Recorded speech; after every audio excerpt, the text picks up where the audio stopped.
Welcome to our channel. ఈరోజు మనతో పాటు రమగారు ఉన్నారు. నమస్తే రమగారు. నమస్తే జయ.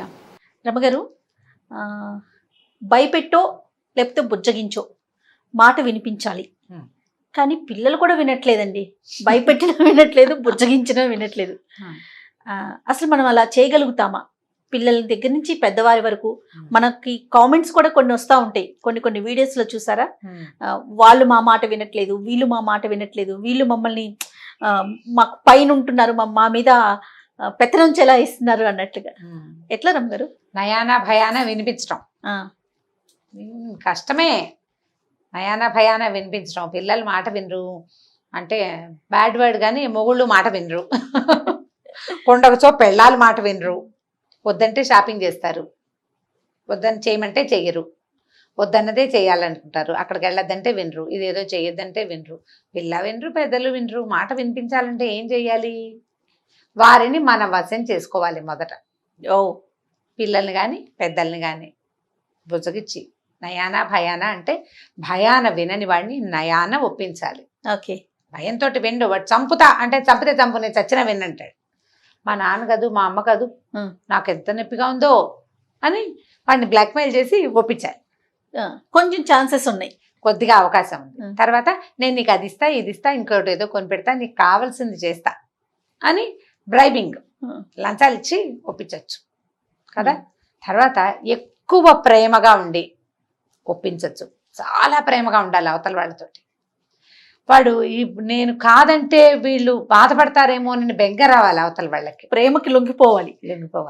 ఓకే, ఇంతే పద్ధతి. బాగుంది. దీనికి వినకపోతే దానికి వింటారు. ఓకే, వినాల్సిందే. ఇవాళ వినకపోతే రేపు వింటారు. వినాల్సిందే, వినక తప్పదు. వీళ్ళు వెబ్బే మీరేం చెప్పినా మా ఆయన అంతేనండి అంటే ఆయనల సంగతుల మీద ఒక చిన్న కథ ఉంది, సరదా కథ చెప్తాను. ఆయనకి సంబంధించింది, ఆయనకు సంబంధించింది. ఒక ఊళ్ళో ఒక ఆవిడ, ఏమందాం, ఓ సుబ్బమ్మ గారు, సుబ్బమ్మ అనకూడలే మరి, ఓ సుబ్బలక్ష్మి అనుకుందాంలే, మరి సుబ్బమ్మ బాగులేదు, సుబ్బలక్ష్మి పేరు బాగుంది.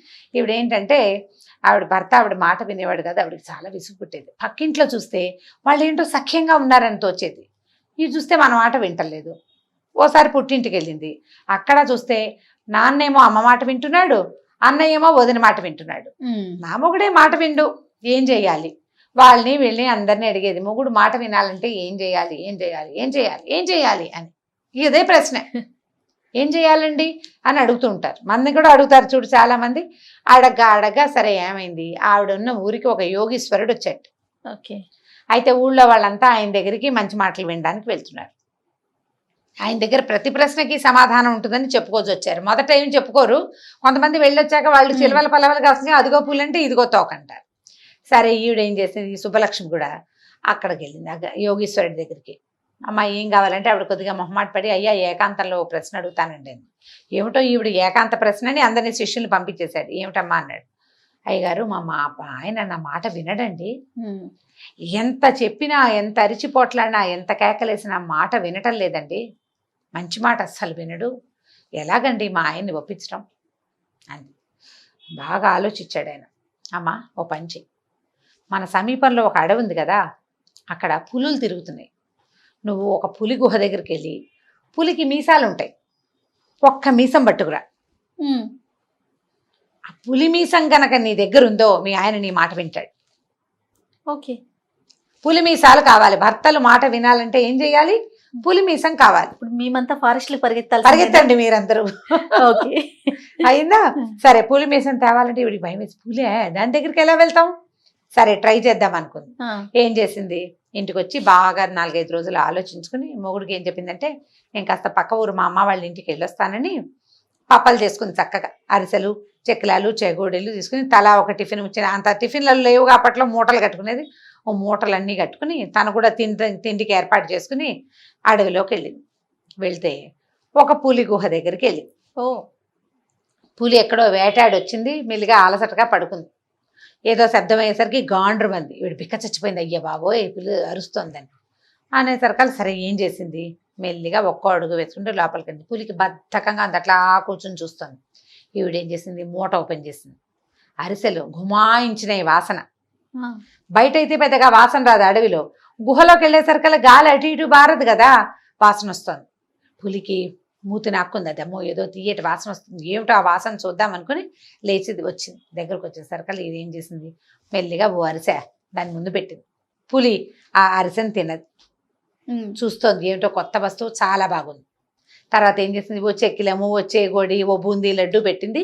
అన్నీ భోజనం చేసేసింది. పులి కూర్చుంది పక్కనే వచ్చి. తీయటి పదార్థాలు పెడుతుంటే ఫ్రెండ్షిప్ కుదరదు, బాగా కుదురుతుంది. అక్కడి నుంచి సరే పులి ఆవిడ కాస్త ఫ్రెండ్షిప్ చేశారు. మామూలుగా ఏమవుతుంది, మన పక్కన జంతువులు వచ్చి కూర్చున్నాయి అనుకో, అసంకల్పిత ప్రతీకార చర్యలాగా మన చేతులు వాటి మొహం మీదకి వెళ్తాయి కదా. ఇప్పుడు ఇవన్నీ పెట్టింది కదా, ఆవిడ మీద చెయ్యేస్తే ఆవిడ అదేమనలా పులి. ఈవిడ చక్కగా తల నిమిరింది. నిమిరాక సంచు గుచ్చుకుని బయటకు వచ్చేసింది. 2-3 రోజులకు ఒకసారి ఊరు వెళ్తానని చెప్పి ఆవిడ 4 అరిసెలు చేసుకుని, 2 గారెలు చేసుకుని, 3 బూరెలు చేసుకుని చెత్త పుచ్చుకెళ్ళేది. ఈ పులి గుహకి వెళ్ళింది ఒక 10 సార్లు వెళ్ళేసరికల్లా 4-5 రోజులు గడిచేసరికి ఈ పులి అమ్మేది స్వీట్లు తేవట్లేదని వెయిట్ చేసే పరిస్థితి వచ్చింది. చూస్తోంది అది కడుపు నింపేసుకుని తర్వాత తీపి తినడానికి ఫుడ్ ఆహారం తర్వాత ఏమనాలి దాన్ని డిజర్ట్ కోసం ఎదురు చూస్తుంది అనమాట. డిజర్ట్ తింటారు కదా స్వీట్. సరే ఇలా 10 సార్లు వెళ్ళిన తర్వాత ఈవిడ పులి దగ్గర కూర్చుని ఆవిడ తెచ్చిన పదార్థాలు పెట్టి ఒక మీసపు వెంట్రుకని టక్కిని లాగింది.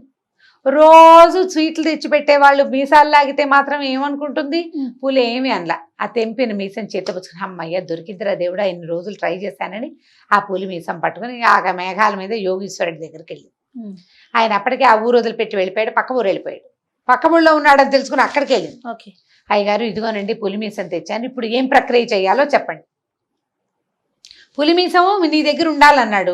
పులిమీసంతో మొగుడిని ఎలా ఆడిచ్చాలో కనుక్కోవద్దు, ప్రక్రియ కావాలి కదా. ఇప్పుడు మీరంతా అడవులకు వెళ్ళి తెచ్చుకుంటారు, తెచ్చుకున్న తర్వాత ఈ వెంట్రుకతో ఏం చేయాలో ట్రిక్ మేము చెప్పాలి. ఇప్పుడు చెప్పండి. అప్పుడు ఈయన అన్నాడు, అమ్మా ఇది ఎలా తెచ్చావన్నాడు.